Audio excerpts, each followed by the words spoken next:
Hello दोस्तों, मेरा नाम है करण और मैं आज आपके लिए और एक नई कहानी लेकर आया हूँ।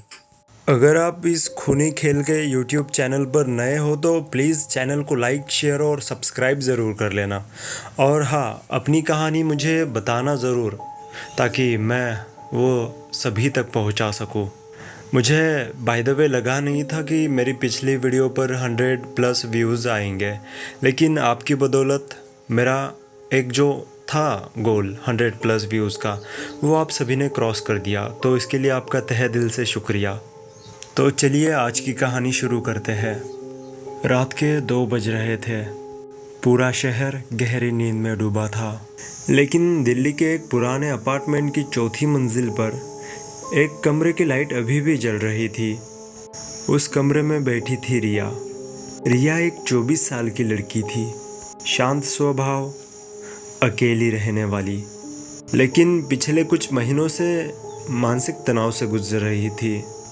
उसके आंखों के नीचे काले घेरे थे, टेबल पर आधी पी हुई कॉफ़ी रखी थी और लैपटॉप की स्क्रीन पर अधूरी फाइल ऑफिस की खुली हुई थी। रिया ने थककर आंखें बंद कर ली। तभी उसे महसूस हुआ कि कमरे में कोई और भी है, कोई और भी मौजूद है। उसने धीरे धीरे पीछे देखा। कमरा खाली था, बिल्कुल बिल्कुल खाली था। रिया हल्का सा हंसी और खुद से बुदबुदाई, मैं भी ना बेवजह डर जाती हूँ।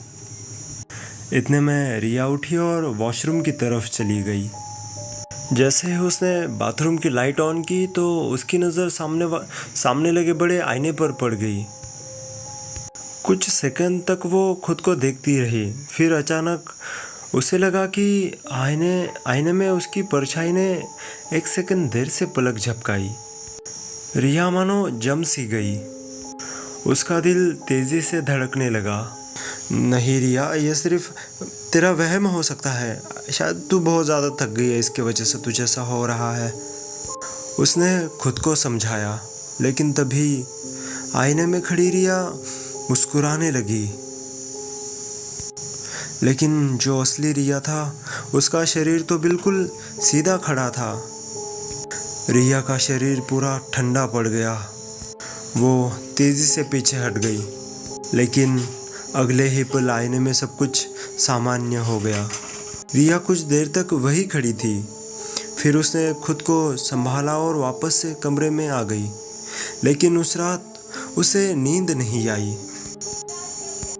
अगली सुबह रिया अपनी दोस्त नेहा से कैफ़े में मिली। तू बहुत अजीब लग रही है, नेहा ने कहा। रिया ने पूरी बात बताई, लेकिन नेहा हंसी और रिया से कहने लगी कि शायद तू बहुत ज़्यादा काम कर रही है ना, तो इसलिए तुझे ऐसा लग रहा है। लेकिन रिया भी यही मानना चाहती थी, लेकिन उस रात सब कुछ और ज़्यादा डरावना था। रिया नेहा से मिलकर अपने घर वापस आ गई। वो अपने कमरे में फ़ोन चला रही थी। तभी उसे बाथरूम से किसी चीज़ की गिरने की आवाज़ आई। टक टक टक। रिया धीरे धीरे बाथरूम की तरफ बढ़ी। दरवाज़ा आधा खुला हुआ था, अंदर अंधेरा था। उसने कांपते हुए हाथों से लाइट ऑन की और उसी पल उसका खून जम गया, क्योंकि आईने पर लिखा था, मुझे बाहर आने दो। रिया की सांसें मानो रुक सी गई। उसने तुरंत पीछे मुड़कर देखा। कमरे में कोई नहीं था। उसने दोबारा आईने की तरफ देखा, लेकिन अब वहाँ कुछ नहीं लिखा था। रिया रोते हुए कमरे से बाहर भागी। उस रात उसने अपने घर की सारी लाइट ऑन कर रखी थी, लेकिन सुबह होते ही उसने खुद को समझाया कि शायद वो हेलुसिनेशन था। अब उस चीज़ को 3 दिन बीत गए थे। सब सामान्य लग रहा था, लेकिन फिर एक रात रिया की नींद अचानक खुली। कमरे में बिल्कुल सन्नाटा था, सिर्फ घड़ी की टिक टिक सुनाई दे रही थी। रिया का फ़ोन बज रहा था। रिया ने फ़ोन उठाया। 3:03। तभी उसने महसूस हुआ कि कोई उसे घूर रहा है। धीरे धीरे उसने सिर घुमाया और उसने उस तरफ अपना सिर घुमाया जिस तरफ से उसे शक था कि उस साइड से उसे कोई घूर रहा है। जैसे ही रिया ने देखा कि उसके टेबल के आईने में कोई खड़ा है, लेकिन वो रिया थी, लेकिन कुछ अलग था। आईने वाली रिया की गर्दन टेढ़ी थी, चेहरे पर अजीब मुस्कान थी और उसकी आंखें पूरी काली थी। रिया चीख पड़ी, लेकिन सबसे डरावनी बात यह थी कि आईने वाली रिया अभी भी हिल नहीं रही थी, वो बस घूर रही थी। धीरे धीरे उसने अपना हाथ उठाया और आईने के अंदर से कांच पर थपथपाने लगी। रिया डर के मारे बिस्तर से गिर गई। उसने आंखें बंद कर ली और जब दोबारा देखा, आईना खाली था। अगले दिन रिया ने फैसला किया कि वो उस आईने को घर से निकाल देगी। वो जैसे ही उसे दीवार से हटाने लगी, पीछे उसे कुछ लिखा दिखाई दिया। पुरानी दीवार पर लाल रंग से लिखा था, ये दरवाज़ा है। रिया का गला सूख गया। उसी समय नीचे रहने वाली एक बूढ़ी औरत उसके घर आई। उसका नाम था शारदा देवी।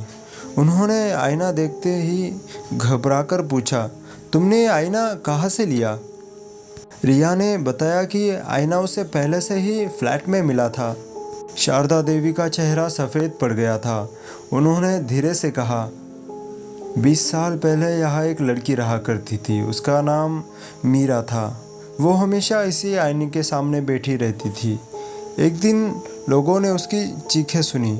जब दरवाज़ा तोड़ा गया तो मीरा मरी हुई थी, लेकिन सबसे अजीब बात यह थी कि उसकी लाश कमरे में थी और आईने में उसकी परछाई गायब थी। ये बात सुनकर रिया के रीढ़ में मानो ठंडक उतर गई। उस दिन के बाद शारदा देवी बोली, जिसने भी ये आईना रखा उसने खुद को खो दिया। उस रात रिया ने फैसला किया कि वो आईना तोड़ देगी। उसने हथौड़ा उठाया और पूरी ताकत से आईने पर मारा। कांच टूट गया, लेकिन टूटे हुए टुकड़े में रिया का चेहरा मुस्कुरा रहा था। लेकिन दूसरी साइड जबकि असली रिया तो रो रही थी। तभी कमरे की सारी लाइटें बंद हो गई। पूरा कमरा अंधेरे में डूब गया और फिर हर तरफ एक ही आवाज़ आने लगी, रिया रिया रिया। रिया कांपने लगी। उसने फ़ोन की फ्लैशलाइट ऑन की और जैसे ही रोशनी सामने गई, उसकी सांसें रुक गई।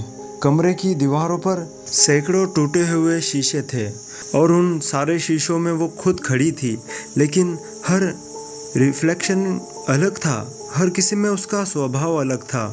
किसी का मुंह फटा हुआ था, किसी की आंखें नहीं थी, कोई उल्टा खड़ा था और सभी धीरे धीरे मुस्कुरा रही थी। लेकिन तभी सभी रिफ्लेक्शन ने कहा कि अब हमारी बारी है। अगले ही पल सारे रिफ्लेक्शन शीशे से बाहर निकलने लगे। रिया चीखती हुई दरवाजे की तरफ भागी, लेकिन दरवाज़ा गायब था। अब वहाँ सिर्फ एक बहुत बड़ा आईना था और उन आईने में रिया नहीं थी। सिर्फ एक अंधेरा कमरा दिखाई दे रहा था जिसमें एक लड़की खड़ी थी। धीरे धीरे वो लड़की आगे आई। वो मीरा थी। उसका चेहरा जला हुआ था, आंखें पूरी सफ़ेद और होठ फटे हुए। उसने धीरे से कहा, तुमने हमें देख लिया, अब तुम बाहर नहीं जा सकती। अचानक आईने के अंदर से दर्जनों हाथ बाहर निकलने लगे और रिया को पकड़ने लगे। रिया चीख रही थी, लेकिन अगले ही पल वो आईने के अंदर खींच ली गई। पूरा कमरा शांत हो गया, मानो जैसे सदियों से इस कमरे में कोई आया नहीं हो। अगली सुबह पुलिस को फ्लैट खाली मिला। रिया कहीं नहीं थी, बस फर्श पर उसका फ़ोन पड़ा हुआ था और लगा था उसकी दीवारों पर एक बिल्कुल ही नया और चमचमाता हुआ आईना। पुलिस वाले कमरे की तस्वीर ले रहे थे। तभी एक कांस्टेबल अचानक रुक गया। उसने आईने की तरफ देखा और डर के मारे पीछे हट गया क्योंकि आईने में बाकी सभी पुलिस वाले दिखाई दे रहे थे सिवाय उसके, और आईने के कोने में रिया खड़ी मुस्कुरा रही थी। क्या अगली बारी अब उस पुलिस वाले की है या फिर अगली बारी आपकी है? बस ज़रा ध्यान से रहना और रात के वक्त अपने आईने में कम देखना। और हाँ, आपको कहानी अच्छी लगी हो तो प्लीज़ चैनल को लाइक और सब्सक्राइब ज़रूर करना।